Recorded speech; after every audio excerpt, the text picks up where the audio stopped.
Hello everyone, hope you all are doing great. So today's topic is going to be on current affairs which is related to the month of January 2024 and इस video के अंदर हम जितनी भी important news रही हैं जनवरी month से related उन सभी के बारे में हम जानेंगे with the help of quiz. जी हाँ, हम क्विज की मदद से ये सारी न्यूज़ कवर अप करेंगे एंड ये जो जितने भी न्यूज़ हैं ये बहुत ही ज़्यादा इंपॉर्टेंट हो जाती हैं आपके एग्जाम पर्सपेक्टिव से भी। Okay, so without any further ado let's start with the topic which is current affairs quiz. So first question is, what is the name of the scheme which is established by the Supreme Court of India to ensure the safety of witnesses facing threats? तो इसमें पूछ रहा है उस scheme का क्या name है जो कि सुप्रीम कोर्ट ऑफ इंडिया ने इंश्योर करी थी किसके लिए, जो भी आई विटनेसेस हैं उनको लेकर सेफ्टी मेजर्स और बढ़ाई जाएं। तो ये कौन सी स्कीम है?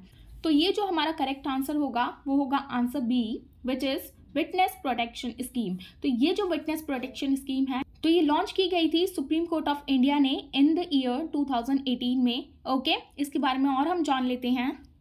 तो जो हमारा जो करेक्ट आंसर हो जाएगा वो होगा answer B which is witness protection scheme. तो ये जो स्कीम है ये 2018 में ही लॉन्च कर दी गई थी, बट रिसेंटली अभी सुप्रीम कोर्ट ऑफ इंडिया ने एक जजमेंट निकाला है, लेटेस्ट जजमेंट इस स्कीम से रिलेटेड। ओके, तो वो हम देख लेते हैं जिसकी वजह से ये जो स्कीम है ये न्यूज़ में रही थी।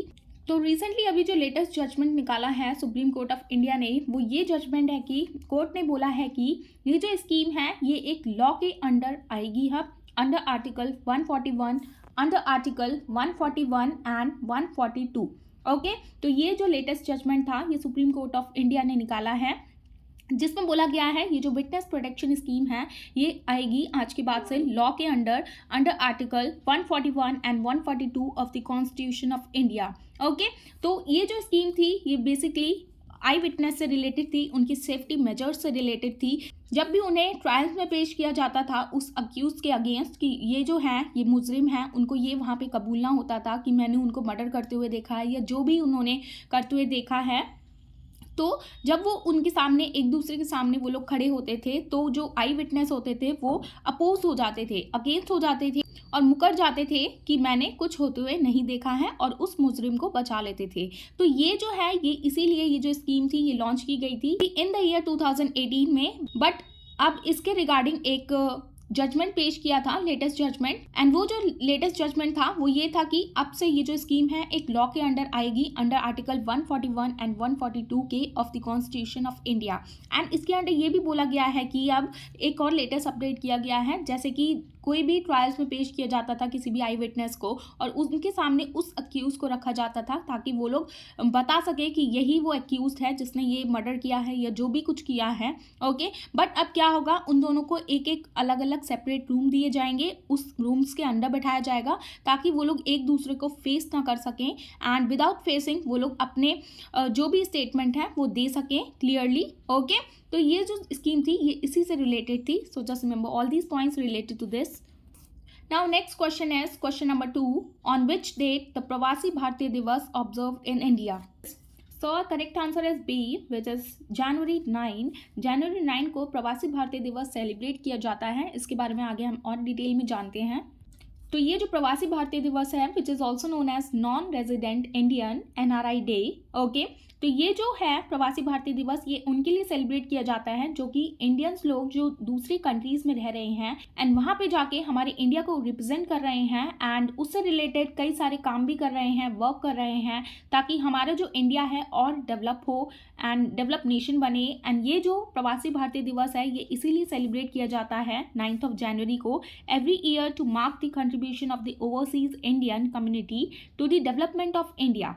ओके, एंड ये जो है इस दिन क्या हुआ था 9th ऑफ जनवरी 1915 को, इस दिन जो महात्मा गांधी जी हैं वो वापस आए थे साउथ अफ्रीका से मुंबई। ओके, एंड वहाँ पे उन्होंने क्या काम किया था, वहाँ पे उन्होंने पूरे 20 साल बिताए थे अपने साउथ अफ्रीका में एंड वहाँ पे उन्होंने सत्याग्रह का फाउंडेशन किया था एंड वर्क किया था to ease discrimination against the Indian community there. तो साउथ अफ्रीका में पहले के टाइम में क्या होता था, जब महात्मा गांधी जी वहाँ पे गए थे एंड वहाँ पे रह रहे थे तो उन्होंने देखा कि वहाँ पे डिस्क्रिमिनेट कर रहे हैं लोगों को, हमारे स्पेशली इंडियंस को, तो उसको हटाने के लिए पूरी डिस्क्रिमिनेशंस को इंडियन कम्युनिटी के लिए तो उन्होंने वहाँ पे पूरे 20 साल स्पेंड किए थे साउथ अफ्रीका में, एंड वहाँ पे उन्होंने फाउंडेशन स्टोन रखी थी सत्याग्रह की, जिसकी वजह से जो साउथ अफ्रीका में जो है आज के टाइम में बिल्कुल भी डिस्क्रिमिनेट नहीं किया जाता है हमारी इंडियन कम्युनिटी को, एंड वो फिर वहाँ से ये सारी चीज़ें करके वापस आए थे।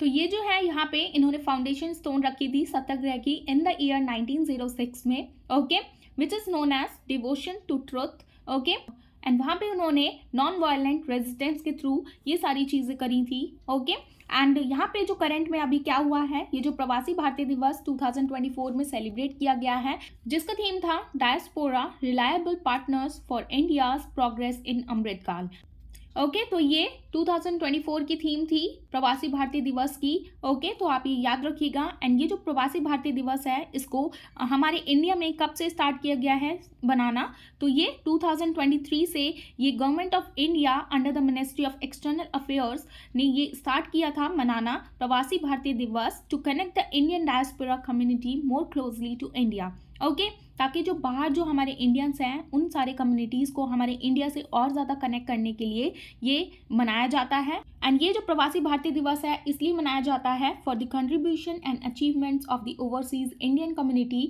To the development of India, okay. तो आप ये सारी चीज़ें याद रखिएगा। एंड ये जो प्रवासी भारतीय दिवस ये जो अवार्ड दिया जाता है, तो ये जो अवार्ड देते हैं ये हमारे प्रेसिडेंट इनको देते हैं NRIs को, ओके, उनके अचीवमेंट्स के लिए, उनके कॉन्ट्रीब्यूशंस के लिए, ओके। तो आप ये याद रखिएगा। एंड इनके under various events and award ceremonies होती हैं on this day celebrating outstanding overseas India, okay. So just remember all these points. Now next question is the Lal Bahadur Shastri Institute of Technology for Women, which is abbreviated as LBSITW, which was recently in news for launching its nano satellite called VSAT and is located in which city? तो recently अभी Lal Bahadur Shastri institute of technology for women, इन्होंने यहाँ के जो students हैं इन्होंने एक nano satellite launch की है which is abbreviated as VSAT। ये जो इंस्टीट्यूट है ये कौन सी सिटी में लोकेटेड है इसमें ये पूछ रहा है। So our correct answer is C which is Thiruvananthapuram, okay. तो यहाँ पे हम और डिटेल में देख लेते हैं। तो हमारा जो आंसर था वो है Thiruvananthapuram which is in Kerala, okay. And ये जो VSAT है ये लॉन्च की गई है अब्रॉड इसरोज PSLV C58 से, ओके। तो ये जो VSAT है विच simply stands for women engineered satellite, and इसको लॉन्च किया गया था by the students of Lal Bahadur Shastri institute of technology for women, okay. And इसको लॉन्च किया गया है ऑन जनवरी 1, 2024 को इन थिरुवनंतपुरम केरला में, ओके। एंड ये जो नैनो सैटेलाइट है VSAT ये फर्स्ट इंडियन सैटेलाइट है which is fully designed and developed by women.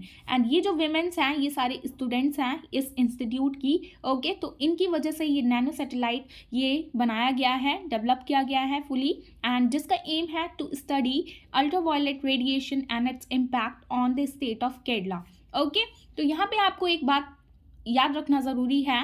तो ये जो है नैनो सैटेलाइट ये स्टडी करेगी UV रेज को स्पेस में and on the earth surface and their influence on the warm temperature and climate change phenomena in Kerala, okay. तो basically ये केरला में ये नैनो सैटेलाइट लॉन्च की गई है which is an important area address by the government of Kerala in view of the severe floods badly affected on the year 2018 में। जो 2018 में एक जो सीवियर फ्लड आया था उसकी वजह से वो लोग बहुत सारी वहाँ पे तबाही मच गई थी, बहुत सारा नुकसान उनको देखना पड़ा था। तो इसी की वजह से ये जो नैनो सैटेलाइट है ये डेवलप की गई है फुली इस इंस्टीट्यूट की वेमेन के द्वारा, ओके। इसमें जो स्टूडेंट है उनके द्वारा, एंड ये देखने के लिए सारी चीज़ें वहाँ पे वेदर फोरकास्टिंग की जाएगी, क्लाइमेट चेंज कैसा हो रहा है, कोई बाढ़ आने के खतरे तो नहीं है, एंड वार्म टेम्परेचर है या नहीं है, ओके। ये सारी चीज़ें ये देखी जाएगी केरला में, ओके। एंड ये जो है ये LBSITW ये एक स्पेस क्लब है, ओके। इसी के अंडर ये जो सैटेलाइट है नैनो सैटेलाइट लॉन्च की गई है जिसका वेट है 1.4 kg satellite, okay, which is designed entirely by women making it's first Indian satellite with this distinction, okay. तो ये बहुत ही ज़्यादा इंपॉर्टेंट पॉइंट हो जाता है, ये एंटायरली वुमेन के द्वारा ये डेवलप की गई है जो कि हो जाती है इंडिया की पहली satellite with this distinction, okay. And इसका पर्पस हो जाएगा जैसे कि मैंने बताया ही आपको to study ultraviolet radiation and its impact, okay. And यहाँ पे एक और ज़रूरी बात, ये जो सैटेलाइट है ये जो प्रोजेक्ट है ये लीड किया है बाय लिजी अब्राहम जो कि एक असिस्टेंट प्रोफेसर है एंड प्रिंसिपल इन्वेस्टिगेटर है with technical assistance from ISRO. Okay, so just remember all these points related to the VSAT, which is a nano satellite. Okay, and sorry for the background noise, please cooperate in this video. Now next question is, which is question number 4. Muhammad Yunus, who received the Nobel Peace Prize in 2006 for pioneering microfinance banking and was recently making news, belongs to which country? तो इसमें पूछ रहा है मोहम्मद यूनुस जो कि एक awardee रह चुके हैं नोबेल पीस प्राइज के इन द ईयर 2026 में। उन्होंने क्या खोज किया था? उन्होंने माइक्रो फाइनेंस बैंकिंग की खोज की थी। तो ये किस कंट्री से बिलोंग करते हैं? So correct answer is C, he belongs to Bangladesh. Okay, यहाँ पे हम और डिटेल में देख लेते हैं ये न्यूज़ में क्यों थे। तो यहाँ पे आपको सबसे पहले पता होना चाहिए ये जो मोहम्मद यूनुस हैं ये कौन थे। मोहम्मद यूनुस एक Bangladeshi social entrepreneur, banker, economist and civil society leader थे who was awarded the Nobel Peace Prize in the year 2006 for founding ग्रामीण बैंक। एंड इन्होंने ये जो ग्रामीण बैंक फाउंड किया था इन द ईयर 1983 में फाउंड किया था। ये जो क्वेश्चन है ये हमारे लिए बहुत ही ज़्यादा इंपॉर्टेंट हो जाता है। इसकी जो बैकग्राउंड न्यूज़ है इससे रिलेटेड आपसे क्वेश्चंस पूछ लिए जा सकते हैं। इसमें आपसे ये तो नहीं पूछेगा कि मोहम्मद यूनुस कौन थे, बट ये भला ही पूछ लेगा कि ग्रामीण बैंक के फाउंडर कौन थे एंड ये कौन से ईयर में ये इस्टेब्लिश किया गया था। तो इसके जो फाउंडर थे वो थे मोहम्मद यूनुस। तो इन्होंने फाउंड किया था ग्रामीण बैंक। एंड क्यों फाउंड किया था? For the contribution to alleviating poverty through pioneering micro finance services. तो ये जो ग्रामीण बैंक था ये आपको पता होना चाहिए इसका एम क्या था। इसका एम था टू रिमूव पॉवर्टी। ओके, वो पॉवर्टी कैसे रिमूव होगी? तो ये जो ग्रामीण बैंक था ये खोला गया था ग्रामीण एरियाज में एंड ये फुली किसके लिए था? फुली रूरल पॉपुलेशन के लिए था, ताकि वहाँ पे उस एरिया में जो भी लोग अपना बिजनेस स्टार्ट करना चाहते हैं या जो भी कुछ काम करना चाहते हैं उससे रिलेटेड, तो उनको उसके लिए लोन की ज़रूरत पड़ती थी। ठीक है, तो जैसे कि रूरल पॉपुलेशन जो है उनको जो लोन है वो बहुत ही मुश्किल से मिल पाता है। तो इसीलिए इन्होंने छोटे लेवल पर एक ग्रामीण बैंक का विकास किया था, इस्टेब्लिशमेंट किया था to serve as a way to offer micro credit to entry level and subsistence entrepreneurs. ठीक है, ताकि वो लोग अपना बिजनेस खोल सकें एक छोटे लेवल पर एंड जिसकी वजह से वो लोग इंडिपेंडेंट हो पाएँ एंड इनकम जनरेट कर पाएँ एंड वर्ल्ड में जो पुअर पॉपुलेशन है वो एलिविएट होती जाए। ओके, तो ये सारी चीज़ों को नज़र रखते हुए इन्होंने इस बैंक का विकास किया था, जिसकी वजह से क्या होता था इसके अंडर प्रोवाइड किया जाता था, इसके अंडर स्मॉल लेवल पर लोन्स प्रोवाइड किए जाते थे to entrepreneur who was lacking access to traditional banking. His micro credit model aided millions. तो इसकी वजह से जो भी छोटे लेवल पर जो रूरल पॉपुलेशन है स्पेशली उनको माइक्रो क्रेडिट दिया जाता था। इस लेवल पर छोटे लेवल पर स्मॉल लोन्स दिए जाते थे ताकि वो लोग भी अपना कुछ बिजनेस स्टार्ट कर सकें और इंडिपेंडेंट हो पाएँ, वो लोग दूसरे पे डिपेंड ना रह सकें एंड अपनी इनकम खुद से जनरेट करें। तो इसकी वजह से मिलियंस लोगों की हेल्प हो पाई थी रूरल पॉपुलेशंस में। तो रिसेंटली अभी ये जो न्यूज़ में है ये मोहम्मद यूनुस की वजह से है। तो जिसकी वजह से क्या देखा गया है, ये जो मोहम्मद यूनुस है इन्होंने फेस किया है legal trouble in Bangladesh over alleged violation of the labour laws by the Grameen Telecom. Okay, तो ये जो ग्रामीण टेलीकॉम है ये देखा गया है कि बांग्लादेश में ये जो मोहम्मद यूनुस हैं इन्होंने कुछ वायलेट किया है लेबर लॉज में, जिसकी वजह से इनको इम्प्रिजनमेंट सुना दी गई थी। बट रिसेंटली अभी क्या हुआ है, इनका जो ट्रायल्स की डेट आई है वो आई है मार्च की, जिसकी वजह से उनको बेल भी दे दी गई है। तो अभी वो जेल में नहीं है, वो निकल गए हैं जेल से। ओके, तो इसी वजह से ये न्यूज़ में थे for the violation of labour laws by Grameen Telecom and critics calling its political retribution for his opposition to government policies earlier. Okay, so just remember all these points related to him. Now next question is, which public sector space enterprise will launch India's GSAT-20 satellite aboard a SpaceX rocket later in 2024? तो यहाँ पे ये जो G20 satellite है ये communication satellite है जो कि लॉन्च की जाएगी on a SpaceX rocket. Okay, तो ये इसकी जो फंडिंग है ये पूरी तरीके से किसने की है? GSAT-20 सैटेलाइट की, इसको बनाने में किसने हेल्प की है? So the correct answer is C, new space India limited. Okay, आगे हम और डिटेल में जानते हैं इससे रिलेटेड। तो हमारा जो करेक्ट आंसर होगा वो होगा सी, न्यू स्पेस इंडिया लिमिटेड। तो ये जो GSAT-20 सैटेलाइट है ये एक कम्युनिकेशन सैटेलाइट है जिसको डेवलप किया गया है jointly by ISRO, state satellite centre and liquid propulsion system centre, and ये लॉन्च की जाएगी बाय अ SpaceX Falcon 9, जिसे फाउंड किया गया था इलॉन मस्क के द्वारा। तो ये जो SpaceX के द्वारा इसको लॉन्च किया जाएगा, एंड ये जो GSAT सैटेलाइट है ये फंडेड की गई है, पूरी तरीके से ओन एंड ऑपरेटेड की गई है by the new space India limited के थ्रू। ओके, तो ये जो लॉन्च की जाएगी ये 2024 में लॉन्च की जाएगी, इसकी डेट अभी प्लान नहीं है, तो ये 2024 में कभी भी लॉन्च की जा सकती है ये।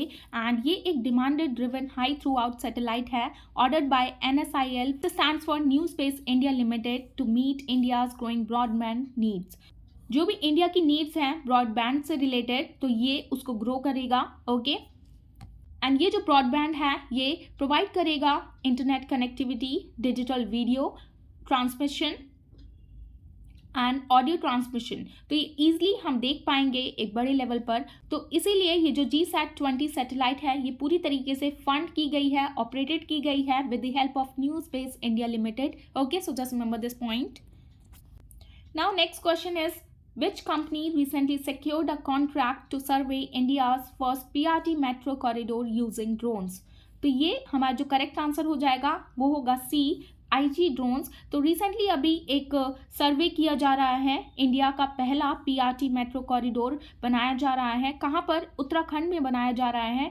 तो उस पे एक कंपनी ने एक कॉन्ट्रैक्ट सिक्योर किया है उस पे नज़र रखने के लिए, तो वो जो है ये कंपनी का नेम है IG ड्रोन्स। तो इसके बारे में और हम डिटेल में देख लेते हैं। तो ये जो IG ड्रोन्स हैं ये एक इंडियन ड्रोन टेक्नोलॉजी कंपनी है which has won a contract to survey the construction progress of India's first personal rapid transit system metro corridor in Uttarakhand by using drones. Okay, तो जो उत्तराखंड में ये जो फर्स्ट PRT सिस्टम बनाया जा रहा है, ये जो फर्स्ट मेट्रो कॉरिडोर बनाया जा रहा है, तो इस पर उसकी जो कंस्ट्रक्शन प्रोग्रेस कितनी की जा रही है उस पर नज़र रखने के लिए ये एक कॉन्ट्रैक्ट साइन किया गया है IG ड्रोन्स के साथ। ठीक है, तो ये ड्रोन्स की वजह से उस पर नज़र रख पाएंगे कि कितनी कंस्ट्रक्शन प्रोग्रेस की जा रही है। ओके, ये जो कंपनीज हैं like IG drones are playing an increasing role in efficient monitoring of large infrastructure project, reducing cost and delays. तो जैसे कि वहाँ के जो हेड होते हैं जो भी कंस्ट्रक्शन प्रोग्रेस को देखने जाते हैं, उनका कभी कभी डिले हो जाता है कि वो जा नहीं पाते हैं उस साइट पर विजिट करने के लिए, जिसकी वजह से वो जो कंस्ट्रक्शन प्रोग्रेस है और डिले होता जाता है एंड देखा जाता है कि काम और अच्छे से नहीं हो रहा है। तो ये जो है ये लार्ज इंफ्रास्ट्रक्चर प्रोजेक्ट्स पर ये नज़र रखने के लिए है ये कंस्ट्रक्शन प्रोग्रेस की। ओके, तो ये आप याद रखिएगा। सो just remember all these points. Now next question is, which organization has developed India's man-portable air defense missile system, which is abbreviated as VSHORADS? Okay? तो ये जो है सबसे पहले आपको पता होना चाहिए what is the meaning of VSHORADS। तो ये एक very short range air defence system है। ठीक है, तो इसमें क्या होता है, ये एक 4th जनरेशन का एयर डिफेंस सिस्टम है which is a man portable air defense system, okay, which is abbreviated as MANPADS। आपने नाम सुना होगा MANPADS का, एंड इसका फुली नेम है man portable air defence system, जो कि डेवलप किया गया है बाय रिसर्च सेंटर इमरा, और रिसर्च लैब है ये under defence research and develop organisation, जो कि लोकेटेड है हैदराबाद में। तो उन्हीं ने ही ये जो है very short range air defence system launch किया है। ओके, इसके अंदर जो ये जो मैन पैड्स हैं, यहाँ पे आप ये फुल फॉर्म देख रहे हैं इसकी, ये जो मैन पैड्स हैं ये एक short range light weight and portable surface to air missile है। मतलब आप किसी भी सरफेस से एयर में कोई भी मिसाइल छोड़ सकते हैं, एंड ये बनाया गया है इंडिविजुअल्स के लिए या फिर स्मॉल ग्रुप्स के लिए। ये जो एयर मिसाइल सिस्टम है ये फाइट किया जा सकता है बाय एन इंडिविजुअल और any small groups to destroy aircraft और हेलीकॉप्टर्स। ओके, तो ये किसी भी इंडिविजुअल्स के लिए है एंड कोई भी स्मॉल ग्रुप है वो यूज़ कर सकते हैं इसको सरफेस टू एयर मिसाइल्स को, एंड ये हेल्प करेगा कोई भी जैसे एरियल अटैक्स जो हो रहे हैं छोटे लेवल पर 8 किलोमीटर्स तक जो भी एरियल अटैक्स हो रहे हैं, कोई भी मिसाइल आ रहा है तो उसको डिस्ट्रॉय करने के लिए ये इजीली उसको सरफेस टू एयर मिसाइल ये लोग छोड़ सकते हैं। ओके, एंड ये काफ़ी इफेक्टिव है in targeting low flying aircraft. Okay, जैसे कि मैंने आपको बताया है, and this system is design to neutralise low altitude aerial threats at ranges up to 6 kilometres या फिर 8 किलोमीटर्स तक ज़्यादा से ज़्यादा ये मैक्सिमम रेंज है इसकी, ये सरफेस टू एयर मिसाइल्स की। ओके, तो आप ये याद रखिएगा। एंड ये बनाया गया है DRDO की हेल्प से, जिसका हेडक्वार्टर है हैदराबाद में। Okay, so just remember this point. Now next question is, which Chinese city hosts the annual ice and snow festival known for its large scale ice sculptures? तो ऐसी चाइना में कौन सी city है जो कि होस्ट करते हैं annually ice and snow festival, जो कि जानी जाती है for it's large scale ice sculptures, जिसके अंडर आइस से रिलेटेड कोई भी स्कल्पचर्स बनाए जाते हैं, वहाँ पे शो होता है इससे रिलेटेड लार्ज लेवल पर, तो वो कौन सी सिटी में होता है? So our answer is C, Harbin city of China. Okay, तो सबसे पहले आपको ये याद रखना ज़रूरी है, तो इसकी जो ऑफिशियल ओपनिंग सेरेमनी हुई थी वो ही थी जनवरी 5, 2024 में। ओके, बट ये भी याद रखिएगा इसकी कोई क्लोजिंग सेरेमनी नहीं होती है इस फेस्टिवल की, बट द आइस मेल्ट्स इन मार्च। ये जो आइस है, इसके जो स्कल्पचर्स बनाए जाते हैं बड़े बड़े, वो मार्च आते आते वो मेल्ट हो जाते हैं। ओके, तो ये चीज़ें याद रखिएगा। एंड ये जो शो है ये annually ice and snow festival ये किया जाता है, जो कि फेमस है for its spectacular and large scale ice sculptures which is hosted in the city of Harbin, China. Okay, and ये जो हर्बिन सिटी है ये कैपिटल सिटी है चाइना की in the northern most province, जिसका नेम ये है, यहाँ पे आप देख सकते हैं, which is renowned for this festival which attracts a significant number of tourist each year. Okay, इसकी वजह से कई सारे टूरिस्ट जो हैं वो अट्रैक्ट होते हैं यहाँ पे। एंड काफ़ी सारी चीज़ें होती हैं इसके अंडर, बड़े बड़े लार्ज लेवल पर ये स्कल्पचर्स बनाए जाते हैं। एंड ये जो स्कल्पचर्स जो एग्जीबिशन होता है इनका, ये सन आइलैंड पर होता है। ओके, तो आप ये याद रखिएगा, सन आइलैंड पर होता है ये हर्बिन सिटी में, चाइना में। एंड इस फेस्टिवल के अंडर लार्ज लेवल पर जैसे कि आइस के टॉवर्स बनाए जाते हैं एंड उस पर कलरफुल लाइट्स नाइट में दिखाई जाती हैं, जो कि क्रिएट करता है a magical winter Wonderland. Okay, जो कि बहुत ही ज़्यादा सुंदर होता है। यहाँ पे मैं आपको पिक्चर लगा दूंगी, यहाँ पे आप देख सकते हैं, ऐसा कुछ होता है वो festival. Okay, so just remember all these points. Now this is going to be the last question. Sheikh Hasina, who recently secured a record 4th consecutive term as a Prime Minister of Bangladesh, belongs to which political party? ये जो शेख हसीना है, आप सभी को पता होगा, ये चौथी बार कंटिन्यूअसली प्राइम मिनिस्टर बनी है बांग्लादेश की, तो ये बिलोंग करती हैं किस पार्टी से? So the correct answer is C, Awami League. She belongs to Awami League party. Okay, तो यहाँ पे देख लीजिए आप, शेख हसीना जिन्होंने रिसेंटली सिक्योर की है 4th time continuously as a prime minister of Bangladesh, who belongs to the Awami League party. Okay, under her leadership इन्होंने जो अवामी लीग ये जो पार्टी वन की है, ये 300 सीट्स थी पार्लियामेंट में, जिसमें से इन्होंने 200 सीट्स ग्रैब की हैं इन बांग्लादेश जनरल इलेक्शंस में। ओके, इसी वजह से ये चौथी बार डिक्लेयर कर दी गई हैं as a prime minister of Bangladesh. Okay, so just remember all these questions which are related to the current affairs of January month 2024। Okay, so just remember all these points. ये बहुत ही ज़्यादा इंपॉर्टेंट हो जाते हैं सारे जो क्वेश्चंस मैंने आपको बताए हैं, आपके एग्जाम पर्सपेक्टिव से भी, आपके जितने भी अपकमिंग एग्जाम्स हैं उसमें आने के बहुत ही ज़्यादा चांसेस हो जाते हैं ये। Okay, so just remember all these points. So this is the end of a topic and I hope you found this video informative, and if you found this video informative, please give it a thumbs up, and for more informative videos please like, share and subscribe to my channel which is Shivi Study Education. And thanks for watching. Bye bye, take care, I'll see you in the next one.